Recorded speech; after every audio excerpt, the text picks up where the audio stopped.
They voted against a motion this morning, just a few moments ago, to bring Elon Musk in front of this committee to discuss what he is doing to supposedly right-size the government, as they are claiming in this hearing.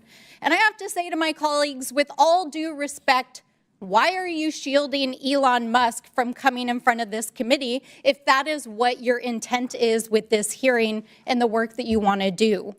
Why is the GOP in the White House shielding an unelected, unvetted, unqualified private citizen and billionaire who is literally dismantling our agencies while we sit here and is literally breaking the law?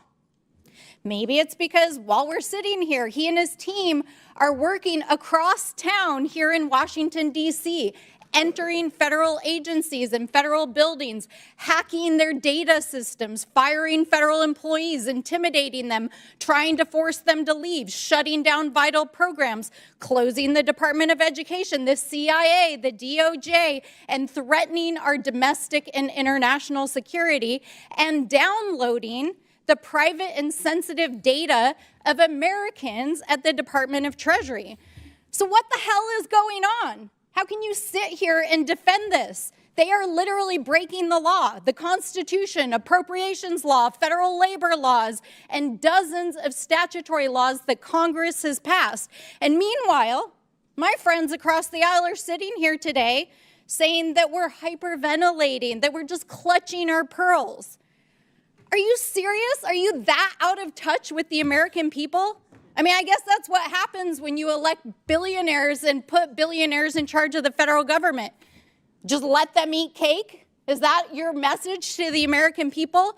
Because last week, while you were at Trump's private resort in Florida and partying it up after the inauguration, telling the media that funding freezes wouldn't hurt real Americans, well, millions of real Americans were sent into total chaos, and our states had to go to the courts to shut down your federal funding freeze. While Trump was golfing, the Medicaid systems were shut down and locked out. Hospitals and clinics were wondering if they were going to be able to keep their doors open. Food assistance and homeless programs across New Mexico were shut out of their grant programs that keep families literally fed and off the streets. Head Starts, preschools, and children's programs were wondering if they were going to be able to make payroll the next day or by the end of the week. And while Elon Musk and a group of teenage software engineers were hacking your personal data at the Treasury Department, shutting down DOJ, the CIA, USAID, and ending diversity initiatives in the military, saying that the United States military could not honor Dr. Martin Luther King. Our proud military personnel and veterans who put their lives on the line every day for this country were wondering if they were going to get their paychecks and veterans benefits. So, colleagues, we are not clutching our pearls or hyperventilating.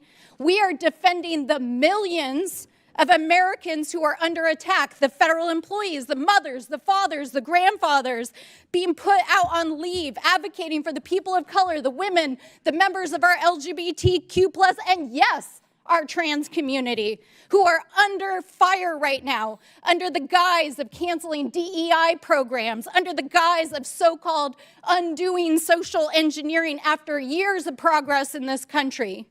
We are defending the proud federal service members who defend our national security, who serve our communities and keep our economy running.